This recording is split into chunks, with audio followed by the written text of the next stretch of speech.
আমার ছেলে তখন বেডরুমে, তারা দুই ভাই শুয়েছিল। আমি বাইরের থেকে খাবার কিনে এনে দেই, কিন্তু আমি জানি না যে আজকে ঢাকার শহরে কারফিউ চলছে। আমি জানি না। আমার ছেলের সাথে আর কথা হয় নাই।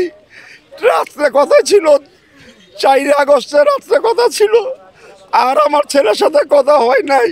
শেষ বিদায় নিয়ে চলে গেল।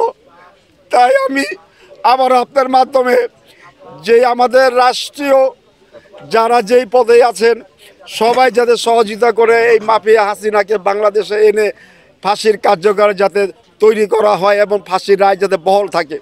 শুধু আমি না, সারা বাংলাদেশে যে গণহত্যা চালিয়েছিল সবারই একটাই দাবি। এবং পুলিশগুলা যাত্রাবাড়িতে আপনারা দেখেছেন হাঁটু গেড়ে প্রতিযোগিতা করে কার আগে কাকে মারবে। আরে বাবারা, তোমরা কাকে গুলি করলা?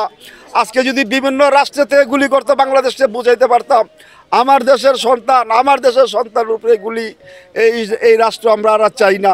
4 আগস্টে একসাথে আমরা সকালে নাস্তা খেয়ে বেরিয়েছি 4 বন্ধুদের সাথে। তখন বাচ্চার মার সাথে বিকেল 3টার সময় কথা হয়। এরপরে তো সে নিখোঁজ, আর পাওয়া যাচ্ছে না। বাচ্চার মার সাথে বললো যে তুমি কোথায় আছো, বাচ্চার আরেক বন্ধুর মোবাইল থেকে। তখন বলছে তুমি কোথায় আছো, যে আম্মু আমি এক জায়গায় আছি, তুমি তাড়াতাড়ি বাসাকে আমি আসতেছি। এরপরে আর কোনো নিখোঁজ আর পাচ্ছি না।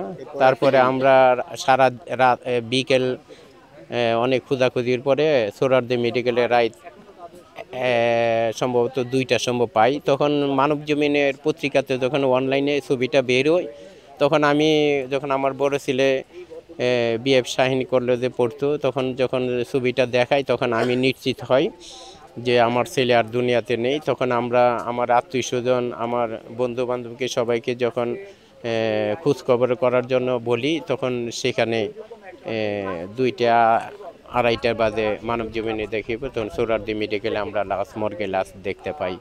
আজকে 15টি মাস অতিবাহিত হয়ে গেছে, আমার ছেলে আমাকে বাবা বলে ডাকে না। আমরা প্রতিটা মুহূর্তে আসলে আমাদের দুঃখ কষ্ট আল্লাহ ছাড়া কেউ বুঝবে না। যে একটি কথা আছে যে কি যাতনা বিষে বুঝিবে সে কিসে, কবু আসি বিষে দংশিনী যারে। আসলে আমরা যারা স্বজন হারাইছি আমরাই বুঝতেছি আমাদের দুঃখ, আমাদের কষ্ট, এছাড়া কেউ বুঝবে না। আজকে একটি স্বৈরাচার মুক্ত বাংলাদেশ হয়েছে। আমরা সবাই বলি যে আমরা নতুন বাংলাদেশ পেয়েছি। তো আমরা চাই নির্বিচারে পাখির মতো গুলি করে আমাদের সন্তানদেরকে, এই 2000 মায়ের অধিক সন্তানকে গুলি করে হত্যা করেছে, তাদের বিচার হোক। আজকে এখনো পর্যন্ত আমরা বিচারের দৃশ্যমান কিছু দেখতে পাইনি। আমরা অপেক্ষায় আছি যে এই ক্ষমতা পিপাসু ডাইনি হাসিনা যে 2000-এর অধিক মায়ের সন্তানকে গুলি করে হত্যা করেছে, কখন এই হাসিনার ফাঁসি হবে এবং আমরা শহীদ পরিবার সহ দেশবাসী কখন আমরা হাসিনার ফাঁসি দেখব।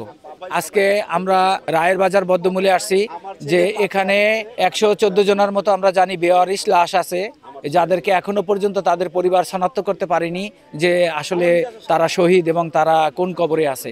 আমরা আশাবাদী যে আজকের এই কার্যক্রম যেভাবে এই বেওয়ারিশ লাশদেরকে কবর থেকে তুলে ডিএনএ টেস্ট করে তাদের পরিবারের কাছে তাদের লাশকে হস্তান্তর করবে, এবং তারা চাইলে তাদের পরিবার তাদের পারিবারিক কবরস্থানে তাদেরকে দাফন করতে পারবে।